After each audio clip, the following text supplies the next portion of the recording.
E ciao a tutti e benvenuti per un nuovo video di unboxing sul ciclismo. Oggi andremo a vedere un prodotto necessario per chi vuole monitorare in modo ottimale le sue prestazioni in sella e stiamo parlando quindi del ciclocomputer Wahoo Bolt versione 2, un bike computer aerodinamico e ricco di funzionalità. Questo è inoltre uno dei ciclocomputer utilizzato da molti professionisti come ad esempio Tadej Pogacar, per citarne uno. Quindi procediamo subito con l'unboxing. Bene, prima di aprire la scatola diamo una occhiata veloce appunto alla confezione. Vedete, già qui si nota la cura dei dettagli di Wahoo. Qui abbiamo un'immagine chiara del dispositivo, ecco qui come è fatto. Qui abbiamo invece alcune caratteristiche già del prodotto. Ebbene, quindi procediamo subito però con l'apertura della confezione. Qui abbiamo un'apertura magnetica, come potete vedere, quindi non andiamo nemmeno a rovinare la scatola quando apriamo il prodotto. Qui abbiamo già una panoramica sulle caratteristiche e poi vediamo subito il prodotto qui. Vedete, il packaging è veramente curato nei minimi dettagli. Ecco qui il prodotto. Quindi la prima cosa che troviamo è il computer, come potete vedere, eccolo qui. Poi all'interno della confezione abbiamo inoltre il supporto per attaccarlo direttamente alla nostra bici. Questo qui è un supporto aerodinamico, quindi studiato appositamente per questo ciclocomputer. Poi abbiamo il cavo di ricarica USB e USB-C. Poi abbiamo delle fascette con un altro supporto per appunto il manubrio. E poi abbiamo il classico manuale delle istruzioni. Questo qui è una guida rapida appunto per configurare subito il nostro dispositivo. Passiamo a vedere invece il dispositivo più da vicino. Andiamo a rimuovere da qua dentro. Ecco qui. Ecco, come potete vedere il dispositivo è compatto e anche questo studiato per essere aerodinamico. Qui vedete abbiamo l'attacco Wahoo, poi abbiamo qui la presa, cioè l'entrata USB-C per andare a ricaricare il nostro dispositivo. Ricordiamo che la batteria dura 15 ore. Poi abbiamo il pulsante qui laterale sul lato sinistro che invece serve per accendere il ciclocomputer. Poi abbiamo altri due pulsanti qui sul lato destro che invece servono per fare lo zoom oppure scorrere appunto sul menu.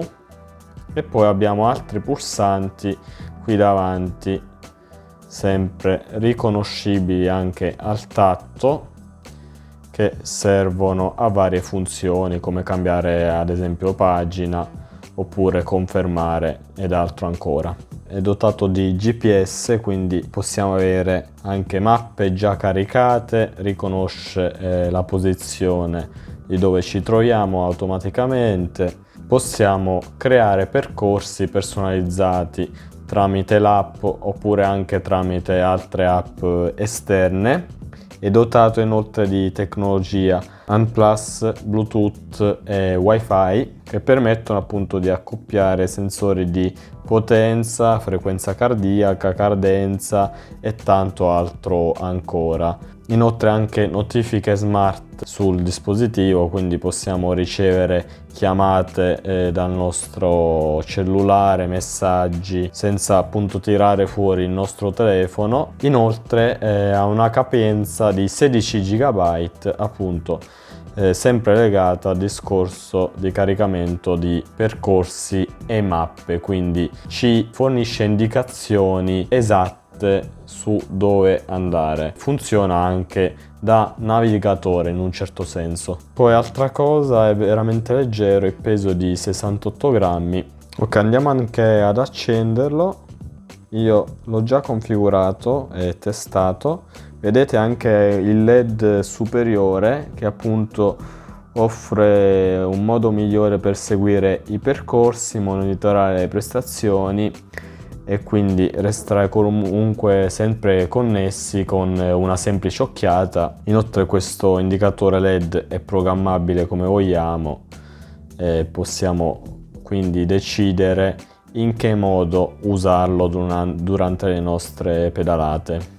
Vedete qui si sta accendendo, eccolo qua.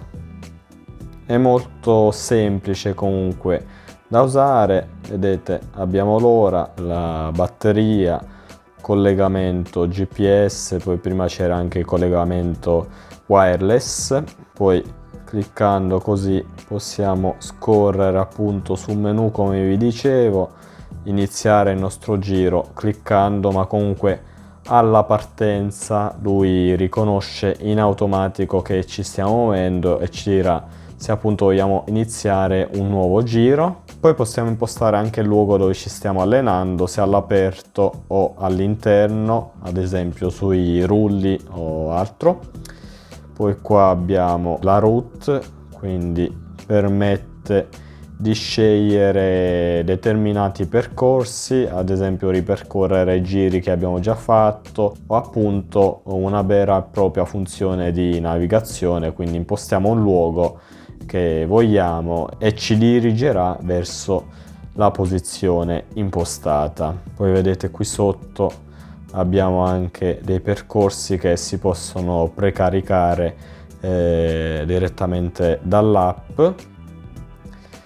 Poi vedete possiamo anche pianificare dei veri e propri allenamenti. Questa funzione io per adesso non l'ho ancora provata, però vedete FTP test, adesso questi sono caricati, poi ci stanno altri allenamenti, 40 sezione climbing, vari tipi di allenamenti. Questi ovviamente penso si possano ampliare sempre tramite l'app o app esterne. Poi abbiamo le impostazioni, andiamo a vederle solo velocemente. Il LED, luce, quindi la retroilluminazione del dispositivo, la posizione, modalità scura oppure chiara. Qua le caratteristiche dei segmenti, perché quando pedaliamo, se abbiamo un abbonamento Strava, ci compariranno anche i segmenti di Strava, oppure se stiamo comunque affrontando delle salite che sono segnalate da Wahoo, vedete qui ho attivato Summit, le vedremo sul dispositivo e lui ci avviserà appunto di questa salita, ci dirà alcune indicazioni sulla salita, ad esempio quanto è lunga la salita, la pendenza, eccetera. Poi nella parte ancora più sotto abbiamo i sensori, anche questi facilissimi da collegare tramite le impostazioni. Vado sotto, vedete qua io ho collegato la cadenza, il radar di Garmin, la fascia cardiaca. Poi vedete qua ci accoppia con il telefono per accoppiarlo con il nostro smartphone, info di sistema che ci dirà informazioni relative agli aggiornamenti eccetera. Ovviamente si può aggiornare tramite lo smartphone e questo è il tutto. Poi a sinistra abbiamo invece la cronologia dei percorsi. Qui vedete adesso ha rilevato che io mi sto muovendo un poco e quindi pensa che stia per partire il giro, come vi dicevo, in automatico. Adesso imposto no naturalmente. Andando a premere sul pulsante a sinistra, appunto quello di accensione e spegnimento, ci ritroviamo sulla vera e propria pagina dei dati che vediamo durante la nostra corsa in bici. Questa possiamo impostare i dati che vogliamo ovviamente tramite il nostro smartphone e possiamo anche decidere le pagine che vogliamo avere. Ovviamente non le sto usando tutte in questa fase di test, Poi abbiamo anche la pagina dedicata alla mappa, lui ci indicherà dove ci troviamo e poi anche il percorso, ma anche usando questi dati, se noi impostiamo un luogo dove vogliamo arrivare, lui poi ci farà comparire degli avvisi per avere le indicazioni su come arrivare a quella determinata posizione impostata. E questa era più o meno una panoramica generale su come funziona appunto questo dispositivo. Bene, quindi eccoci qui alle conclusioni di questo unboxing del Wahoo Bolt versione 2, un ciclo computer affidabile e facile da usare per tutti. Io devo dire che l'ho provato per un po' di tempo su strada, sono rimasto soddisfatto. Ovviamente non sono riuscito ancora a provare tutte le funzioni, però abbiamo veramente molte possibilità sia per permetterci di monitorare i risultati, la distanza, i percorsi che percorriamo, ma anche per poter migliorare le nostre prestazioni nel tempo. Quindi, come sempre, vi lascio il link in descrizione del prodotto se volete andarlo ad acquistare. Poi se avete delle domande in merito scrivetele pure nei commenti e io cercherò di rispondervi. E per ultimo, iscrivetevi al canale se volete essere sempre aggiornati sui miei prossimi video. E ciao a tutti!